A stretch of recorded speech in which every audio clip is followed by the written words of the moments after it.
पर नहीं है ओ मेरे बाके बिहारी सवरिया, तेरा जलवा कहाँ पर नहीं है। मेरे बाके बिहारी सवरिया, तेरा जलवा कहाँ पर नहीं है। मेरे बाके बिहारी सवरिया, तेरा जलवा कहाँ पर नहीं है। मेरे बाके बिहारी सवरिया, तेरा जलवा कहाँ पर नहीं है। तो मेरे बाके बिहारी सवरिया, तेरा जलवा कहाँ पर नहीं है। मेरे बाके बिहारी सवरिया, तेरा जलवा कहाँ पर नहीं है।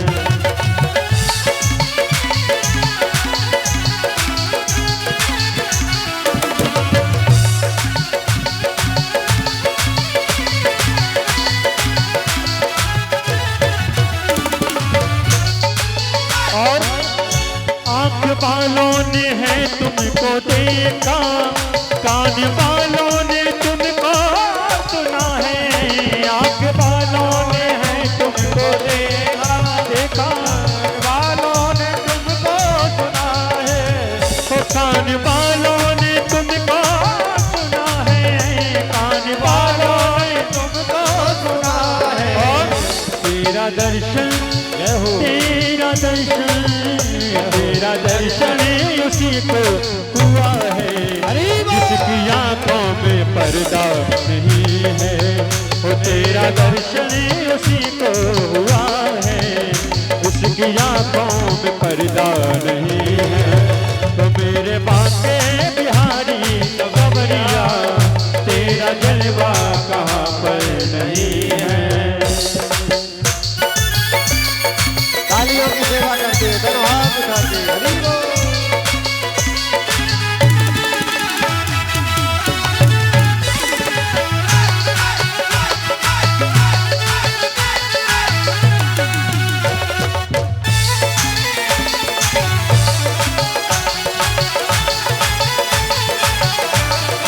हरि बोल।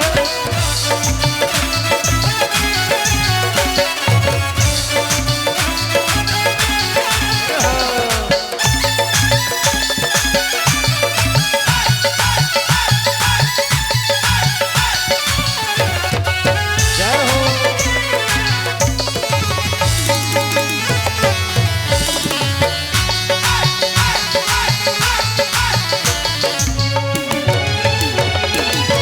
और वो लोग पीते हैं पी पी के गिरते, हम तो पीते हैं गिरते नहीं हैं। लोग पीते हैं पी पी के गिरते हैं, हम तो पीते हैं गिरते नहीं हैं।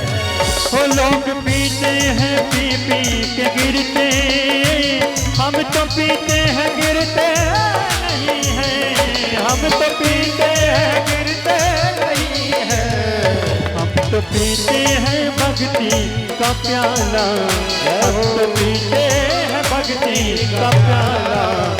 ये अंगूर पानी नहीं है, ये अंगूर पानी नहीं है।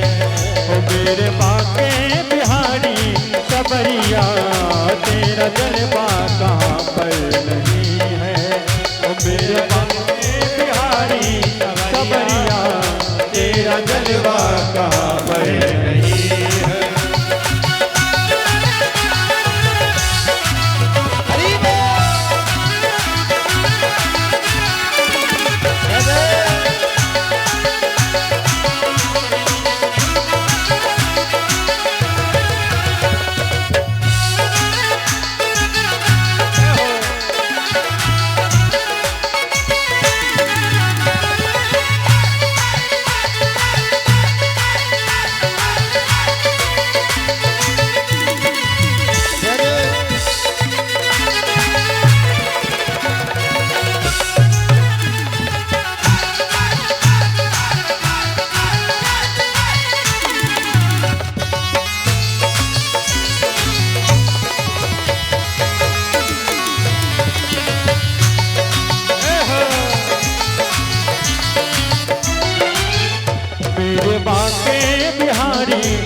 कंवरिया तेरा जलवा कहाँ पर नहीं है, ओ तेरा जलवा कहाँ पर नहीं है, ओ तेरा जलवा कहाँ पर नहीं है, तेरा जलवा कहाँ, तेरा जलवा,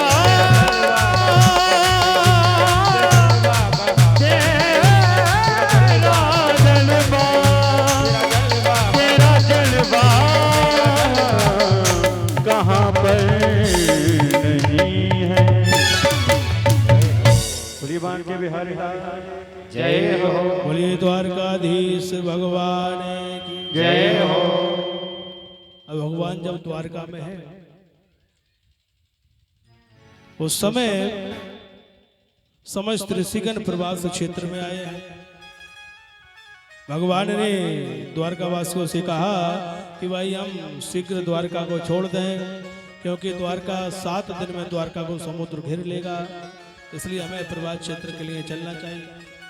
भगवान समस्त द्वारका वासियों को प्रवास क्षेत्र के लेकर चल देते हैं। उसी समय अर्जुन भी द्वारका में आए थे, तो अर्जुन ने के साथ कुछ गोपियों को हस्तिनापुर भेज दिया। तो रास्ते में कुछ भीलों ने अर्जुन को लूट लिया। समय समय की बात है, समय बड़ा बलवान, और भीलन लूटी गोपिका सो बेई अर्जुन बेई बा। वही गांडीवधारी अर्जुन है और वही गांडीव साथ में है, और कुछ भीलों ने अर्जुन को लूट लिया। तो वे गोपियां हस्तिनापुर नहीं गई, वहीं पर समा जाती है, जो आज गोपी ताल के नाम से प्रसिद्ध हुआ। अर्जुन ने कहा जाकर के धर्मराज से कहा कि हमारा तो सब कुछ लुट गया। बोले क्यों? बोले हमारे द्वारकाधीश प्रवास क्षेत्र को चले गए और मुझे कुछ भीलों ने लूट लिया। धर्मराज बोलते तुम्हें स्पर्श किया था क्या?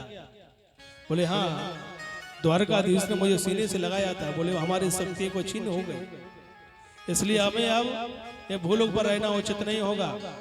सो भगवान ने समस्त 5 पांडव अपने पौत्र परीक्षित को राज्य देकर के हिमालय के लिए निकल जाते हैं। इधर भगवान जब प्रवास क्षेत्र में पहुंचे तो वहां पर सांप को यदुवंशियों ने सांप को स्त्री बनाया और दुर्वासा जी के पास लेकर पहुंचते। बोले इसका कौन होगा? तो दुर्वासा जी ने क्रोध में आकर बोल दिया तुम्हारा काल होगा।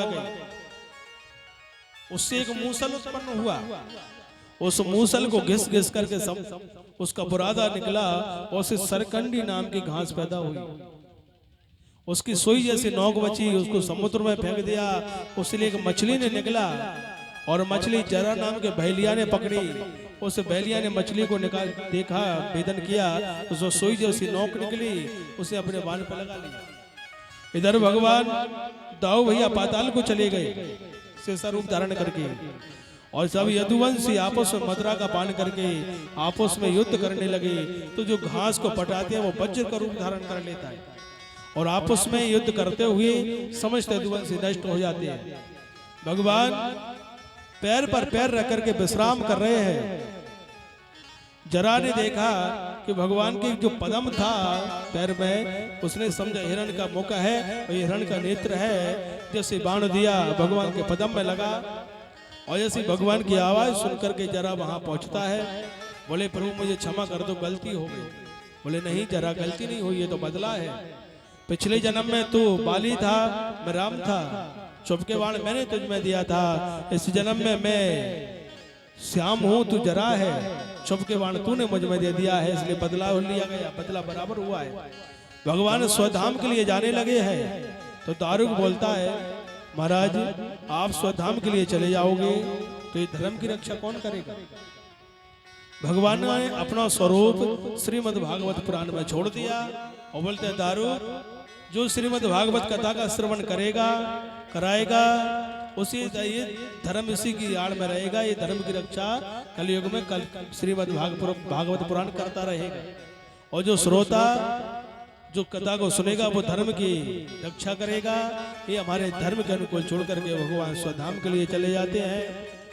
इधर सुखदेव जी महाराज अंतिम उपदेश दे करके उठ करके घनघोर जंगल को चले जाते हैं। तक्षक आता है, परीक्षित को डस लेता है। जब तक तो परीक्षित का अंत हो चुका है, केवल सब को आकर के तक्षक ने डसा है। जन्मजय यज्ञ करते हैं और समस्त सर्वों को नष्ट करने लगे हैं। तो तक्षक जाकर के देवराज इंद्र के सिंहासन से लिपट जाता है और जैसे ही मंत्र का आह्वान करके जो तक्षक का आह्वान करके जो बुलाया तो सिंहासन भी खिंचा चला आया, मगर ब्रह्मा जी ने आकर के जन्मजय को रोक दिया जब से कुली सर्पों की रही गई। वैसे भगवान की कथा तो इतनी बड़ी है कि ये तो 7 दिन है, अगर ये तो 7 जन्म भी गाते रहो ना तो अब इसकी कभी पूर्ति नहीं होती। हरि अनंत हरि कथा अनंता, कहीं सुनई भाव विधि सब संता। ये संत महात्मा वेद पुराण सब कहते हैं कि प्रभु भी अनंत है, उसकी कथा भी अनंत है, न इसका कभी अंत हुआ है और न कभी अंत होगा। इसलिए 7वें दिवस की कथा को यहीं पर विराम देंगे और एक होली उसके बाद में हम आरती करेंगे। बोलिए भक्त वत्सल भगवान की जय हो, भागवत महाप्राण की जय हो, द्वारकाधीश भगवान की जय हो, सुखदेव भगवान की जय हो, बालकृष्ण भगवान की जय हो, रामचंद्र भगवान की जय हो, भागवत महाप्राण की जय हो, श्रीमान जी महाराज की जय हो, सिद्ध महाराज की जय हो। अभी भाई ये दोनों ऊपर आ जाओ और होली के बाद में आरती। होली में सभी